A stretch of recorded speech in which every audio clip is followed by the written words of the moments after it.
And for this next one, I'm going to be showing my work down here. So I'm going to be using the entire space. So the first thing I'm going to do is I'm going to do distributive property.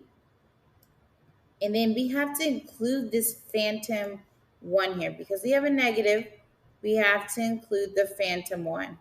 And I'm also going to do distributive property to each term.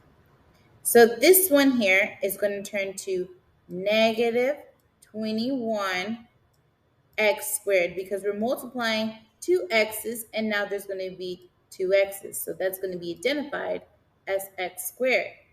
Now we're doing negative 3x times negative 4. That's going to be positive 12x because it's just 1x plus 6x. Then we do minus 13. And then we're doing plus 24x squared. Now what I'm going to do is I'm going to identify my like terms. So we have my x squareds here, and that's what I'm going to work with first. This is an x squared, and this is an x squared.